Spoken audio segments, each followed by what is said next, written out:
friends, this side Vijay Kumar, and you are watching Average Classmate YouTube channel. I'm back with another interesting and informative video.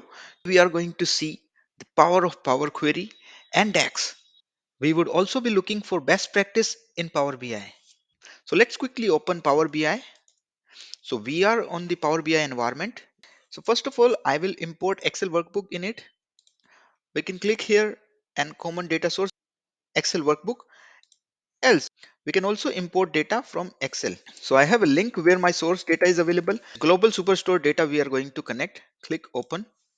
Now it will import. Okay, you can see guys, here we have three sheets: orders, people, return. So from here I can select these three sheets: orders, people, returns. And now click load. We have successfully imported Excel workbook data in Power BI environment. Let's visualize something. So let's say I want to analyze category wise profit. First, I will select clustered column chart from here. Now I will select category and I will select profit from here. So this way, guys, we have created a neat and clean visual.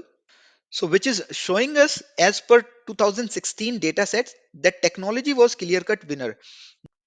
Now let's say country wise drop down I want to give here, and country wise I want to analyze. Okay, so let's insert a drop down here. First of all, I will collapse this filters from here, and now I will insert drop down. So let's click on this button slicer. Let's keep it here. Working on Power BI is a fantastic experience. Now let's go here and select country from here. So now let me expand it. You can see it is not a drop down, it is a list. Now this slicer we will change into drop down. Let's go in format and slicer setting. From here, I can select drop down. So now you can see from here, user can select the country name. However, there is a problem that country names are in uppercase. It would not be a good experience for end user. So let's clean our data. I have seen people creating DAX to clean this data set. They go in data and try to create a new column and write a DAX function to clean this country name. So what they do basically, they write here, let's say lower function and pass the column name. Neither it is a good practice to create DAX for such type of cases, nor it is fulfilling our requirement because we don't want lower function and we don't have proper function here. So you can see we don't have proper function. We have either upper function or lower. Okay, so let me delete this column. Right click and delete from here. Yes, I want to delete. Second mistake which people do.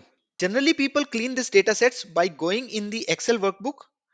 Like here they will go, and from here they make these country name in proper letter, which we should not do because this data may be increasing every week, every day, every year, and again we have to make this manual adjustment. Okay, so let's see the right practice. To clean this data sets, again we will go in transform data. With the help of Power Query editor, we will solve this problem. Let's find the country column. Here we have country column. So let's select this country column from here and let's go inside the transform. And here we will see the third option, capital each word, which is proper case. That's all guys. So this way we have solved our problem. Let's go in home tab and close and apply. You can see how simple it was. Now let it get loaded. So now you can see in drop down, we have proper names. Now we can visualize country wise data. So that's all guys. Today we have seen a lot. We have seen how to connect Excel workbook, create visuals, create drop downs, clean the data, and best practice. And of course, the limitation of DAX. So that's all from my side. Thank you very much guys.